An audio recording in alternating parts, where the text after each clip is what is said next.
Hey guys, Tactical. So, kind of got out of the habit of making videos for a while, and I blame them. So, last year we got sheep, and it has been a lot of work to keep up with moving them. Of course, as soon as we get them, we went into a drought.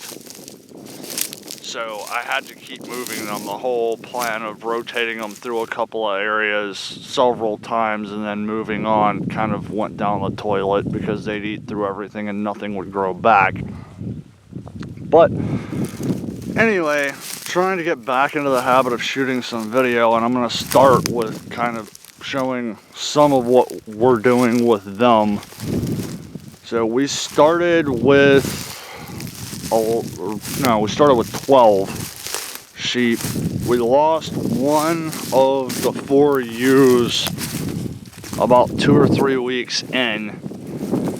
Not sure if that was bloat or if she ate something toxic or what, but we lost one of the 4 ewes. Then we had a bunch of rams. So we had 3 rams that we were looking at keeping, which the 2 rams are there with the orange collars on.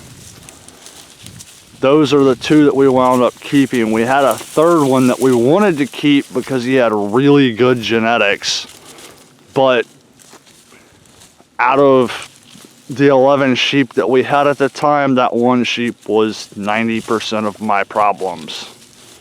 So he is no longer with us.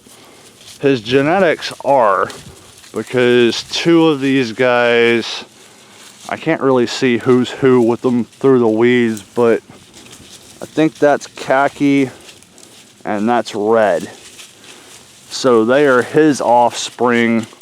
They're both ewes, so we're going to be keeping them. And then we're keeping all of our old ewes and both of these rams. Everybody else is probably going to freezer camp. But right now we're back up at 11 sheep.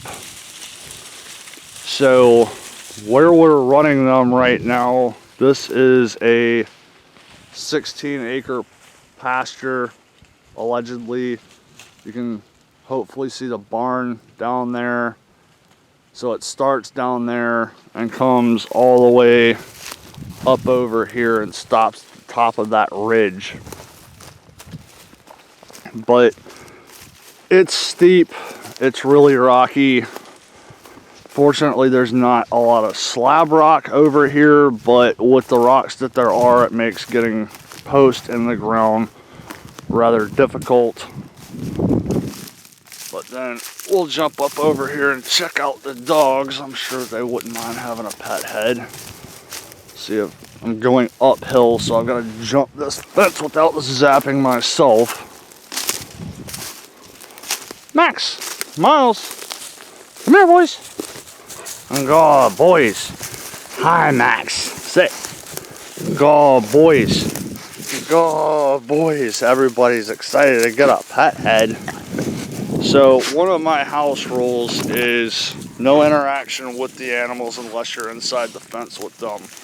So, you'll notice that even though I pulled up here on the 4-wheeler, both dogs were sitting over there just chilling. They know that just because I come over here on the 4-wheeler doesn't mean that I'm actually over here to interact with them. Once I come inside the fence, then they can interact with me. So that's just one of my house rules. But over here we've got this little shed. We've got a dog feeder in here, which is a little bit low on food, but dog food goes in here. The sheep allegedly cannot crawl under that.